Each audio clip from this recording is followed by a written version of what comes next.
we were parang concerned na parang ba't ang isang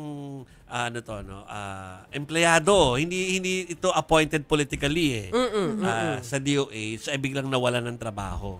Career official, mga career kumbaga. officials, sinasabi po rito ay ang isa sa mga naging mukha po ng pandemya nung panahon na kailangan natin ng kalma, no?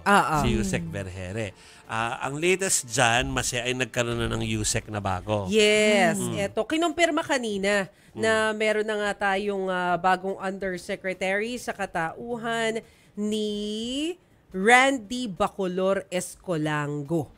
Yeah, so siya yung si attorney yan, Yusek. si attorney. Yan. Okay, so yan po yung update dyan, pero hanggang ngayon, kahit may mga update na ganyan, parang malabo pa yung kung paano nangyari na ang mga official na considered as career officials ay biglang nawala ng... kasi ang tanda ko po, before natin i-welcome yung guest natin, sinabi ko nga to kagabi, na meron akong kilala na mga kino-cover ko sa DOH, na may mga posisyon sila dati, minsan Yusek or ASEC pa sila. Nagpalit ng administrasyon, hindi naman sila nawala doon kasi career sila. They're just, reassigned somewhere. Yes. Hindi yung tarang tanggal ka talaga doon. Pero nasa loob pa rin ng DOH. Nasa loob pa rin ng DOH. So, ano ba talaga nangyayari? So, makakausap po natin ngayong gabi si Dr. Tony Lecho, na dati pong DOH Special Advisor. Saka, syempre, advocacy talaga ni Doc Tony yung ang mga health issues. Welcome ulit sa STL, Doc Tony. Doc. Good evening. Ay, magandang gabi sa inyo.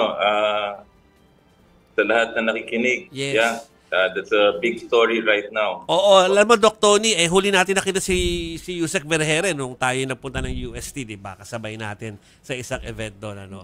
Akala natin, secured sila sa posisyon doon. Pero ang huli kong update, kaya ako nakausap si Doc Tony kanina sa chat, dahil nga merong mga anonymous na mga health workers na within that system, ang nagpapakita ng kanilang disgusto at hindi pagkagusto sa naganap. Ano ba ang napupulsohan nyo rito, Doc Tony? Well, ang unang-una, yung dalawa, in fairness to the Malacanang, retirable, si Yusek Bravo and si Yusek Kenneth Ronquillo. Kasi I think yung kanilang edad for retirement andun na. Pero si Yusek Rosario Vergere, 56 years old, hindi pa siya retirable kasi hanggang edad 65 eh. And kung maalala natin, ang unang pronouncement ni Secretary Herbosa, siya ang magiging Yusek of all Yusek dati. Yeah. And then suddenly, nawala siya sa picture and was transferred to another region, and then eventually nawala sa limelight. In fact, ang nasa limelight is si ASEC Albert Domingo, Undersecretary si Yusek Rosario Vergere, at saka in acting capacity yan during the time of the pandemic. Siya yung, kumbaga, yung tinatawag nating timon. Every 4 o'clock siya yung nag-update sa atin. And then, of course, nung hindi pa nakakapili si President Marcos for a time, matagal-tagal din na 1 year din siyang OIT na secretary, bilang Secretary of Health. And then Secretary Ted Herbosa. So, ang comment ko dyan, 3 bagay. 1, doon sa dalawa, okay. Kaya lang, doon kay Yusek Vergere, protected kasi siya ng CESO, yung Career Executive Officer. At yan ay ino-honor ang Civil Service Commission. Yeah. And then, number 2, bilang senior, si Rosario Vergere, at saka from the ranks, yung institutional memory, importante, lalo na ngayon, ang daming issues sa PhilHealth, yung PhilHealth funding, yung transfer fund, yung zero subsidy, yung zero balance billing, yung maraming mga problema dyan na kailangan dyan ng senior official. So, yun lang ang medyo umalma, yung mga sa Viber group, yung mga retired employees ng DOH. A former Secretary of Health just sent me a text message na yung mga tenured, para nawawalan na ng gana kasi you can just be removed from the office. At ang hindi maganda, ayun, ang non-MD na naman ang napili, Department of Health ito.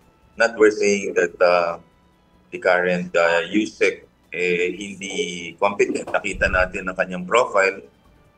USEC pala siya, and then CPA lawyer. Kaya lang, siyempre, kung si Rosario Vergere pagpipilian natin, siguro hindi dapat siya ipalit kasi mas kailangan natin ngayon yung katulad ni Rosario Vergere na during the time of crisis, nakapag-responde. Lalo na ngayon, in time of crisis din ang PhilHealth natin, ang DOH. So, yan ang number 1. No? Number 2, yung institutional memory. At number 3, decimated and demoralized yung ranks ng Department of Health. Considering ang dami nilang sinasagot ngayon, and then may pupunta and learning curve ni Attorney Randy, medyo matagal-tagal yan, 6 months yan. Kasi ako nagtrabaho ko sa PhilHealth dati. And then, ang tagal ho ng ng learning curve mo, lalo na manggagaling ka sa ibang departamento and then suddenly, non-medical siya, CPA lawyer, that will be a problem. So, Dr. Tony, dama ba doon sa mga group chat na yon yung demoralization na inyong sinasabi? Yes, I can confirm that kasi isang former secretary ang nag-text sa akin at ang iba naman ay mga dating mga DOH friends natin. So may demoralization ngayon regarding this. Tapos meron pang bumanderang alleged ombudsman case, Secretary Herbosa.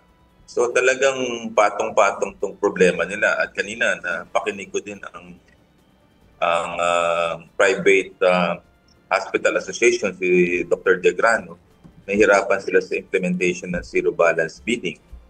So these are things that you have to take into consideration regarding the EXECOM ng Department of Health. All the more na you need a senior officer to be part of the MANCOM ng Department of Health. Okay. Doc Tony, tayo mag-uusap pa dahil hindi pa tapos tong issue na to. Pero sa ngayon, mag-happy weekend muna kami sa iyo. No? Hopefully, ay may mga lumantad para sabihin yung hindi nila pagkagusto dito sa mga nagaganap. Thank you, Doc Tony. Salamat po. Salamat po, Doc. Salamat din.